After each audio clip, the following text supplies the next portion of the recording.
Hey, what's going on, guys? Today I'm here, and hold on, let me move my shadow. Today I'm doing a mod guide. Well, not really a mod guide, it's a lock removal guide for the Nerf Stryfe. So, this is a pretty cool semi-automatic Nerf gun that has a lot of locks in it, a lot of annoying ones. So, I'm going to show you the way I would do it to remove locks in this kind of Nerf blaster. So, let me do that very quickly. Okay, so the first thing you're going to want to do is make sure there's nothing on it. Obviously, if there's a grip down here, you're going to want to take that off. It has a stock, you take that off. It has some up here, take that off. It has a barrel, take it off. So that nothing gets in the way. So yeah, first thing you're going to want to do is unscrew it. So I'm going to do that very quickly. Watch.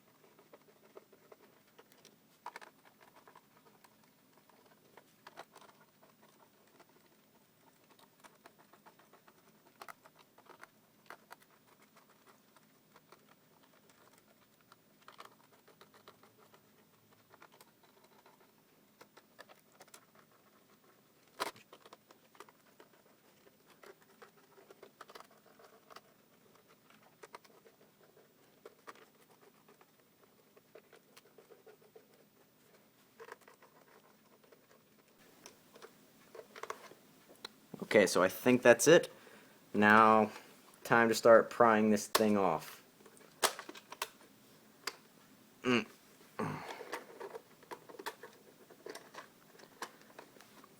Yours may have like a tighter fit to it. So if you need to use a flathead or something to take the top off, then go ahead and do it. No one's going to hate on you if you do. Okay. Anytime. I think that's it. Do we have the whole thing off? Yep, we do. So there you go. When you look at these internals, you're probably like, what the fuck? I don't know if I'm going to be able to do this, but it's pretty simple how it works, actually. So, this right here detects if there's a clip in. This right here is what actually activates the thing. This is obviously the clip release. Whenever you pull the trigger, then this thing is going to push this right here down, and that's going to push the pusher, which actually puts it into the flywheels in there, which sends it flying out the front. So it's not too complicated, but so yeah, let's get into the first lock, which I've already removed somehow. I forgot how. But there's a lock right here.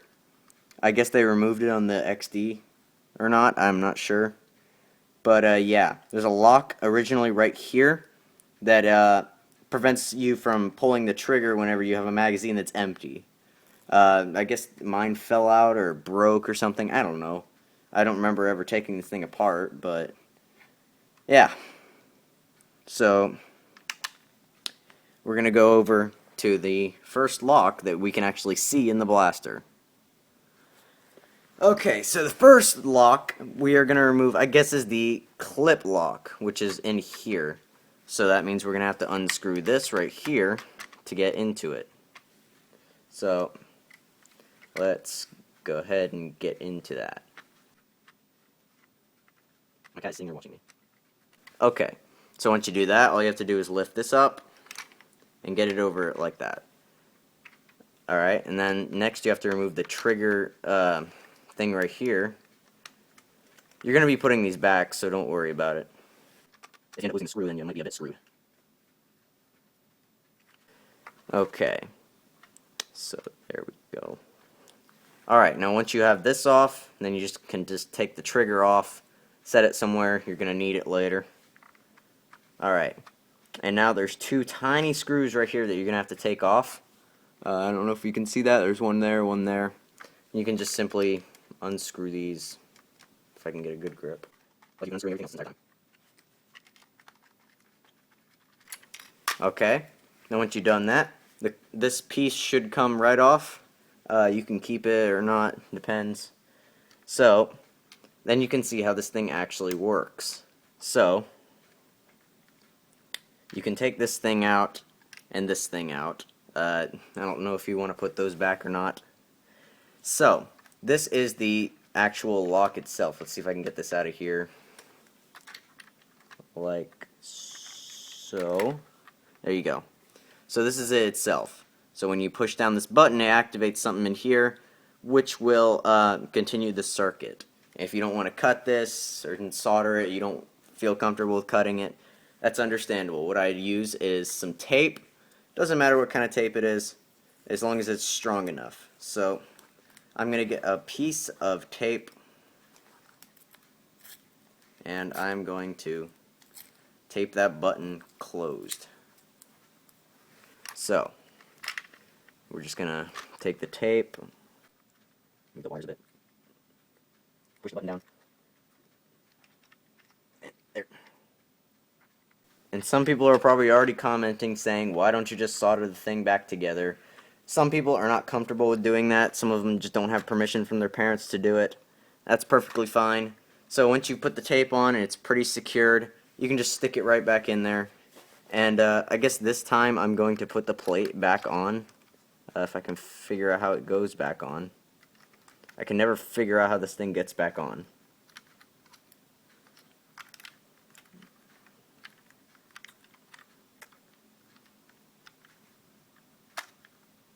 Oh crap. So yeah, we're gonna go on to the next lock while I fiddle with this thing. Okay, and by the way, this next segment is just me gonna put this back in. You can put this plate back in if you want, it doesn't matter. Hold on, let me switch this thing to the other way so it can actually work.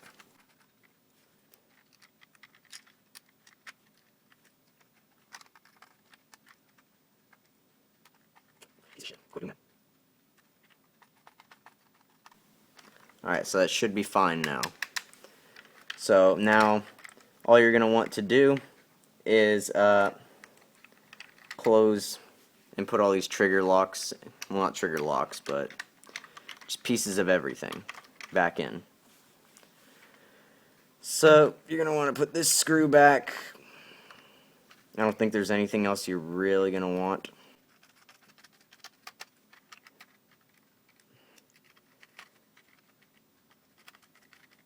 Okay. And done. So that's one lock removed. So now we're going to be going on to the second lock, which is there's two locks in this little portion right here. We're going to remove both of them since it is pretty easy. So you're just going to want to unscrew this thing right here, switch it. Make sure you got it to the right screwing point.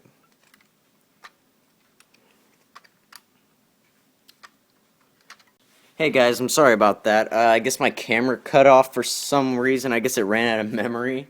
But this thing sucks. So basically all we did was for this last lock right here, you unscrew this thing right here. There's going to be this piece inside. What it does is it prevents you from pulling the trigger if the rev trigger isn't pulled down. So yeah, you can remove that if you want. It really won't change anything. But yeah. And then another lock that I guess the camera cut off and didn't see either was the trapdoor lock, which is right here. What this does is it prevents you from putting the trapdoor down. Well, it doesn't prevent anything. All it does is make it so that this trapdoor can be up and the motors can still rev. So it's pretty good. So yeah, now I'm going to rev the thing. And you can hear that it's working. So what I like to do usually is I like to put a clip inside of it. I like to put a clip inside of it with a few darts in it, just to make sure it feeds correctly, the motor's still rev. So that's how it's going to work. It's going to close like that. So there you go. It works. So if you ever want to release the trigger, you push the button and it'll come out just regularly. So now we're just going to put the shell back on. And yeah. I'm going to screw it all back in. And I guess that's going to end this video here. So if you enjoyed this little video, fuck me, I can't get this shell back on. There you go. So yeah, you're just going to want to screw it back in and make sure everything works correctly. Mine works correctly. And then you can feel accomplished that now the thing works perfectly fine. If you wanted to, you could put, oh, what is that? What is it called? I'll think of it.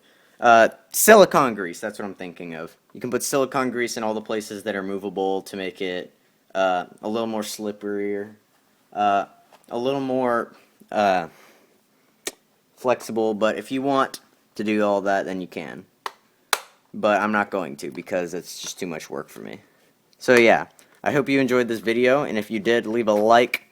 If you want me to do more of these kinds of things where I mod the blasters the way I want to, then go ahead, leave a like, tell me what blaster you want me to mod. Don't ask for anything like the Demolisher or the the Modulus that just came out. Don't ask me to do any of those because they're exactly the same as this blaster. The only difference is that one has a missile launcher and one has more attachments, but yeah. So if I'm done, okay, I'm done. Hope you enjoyed, and I'll talk to you guys later. Bye.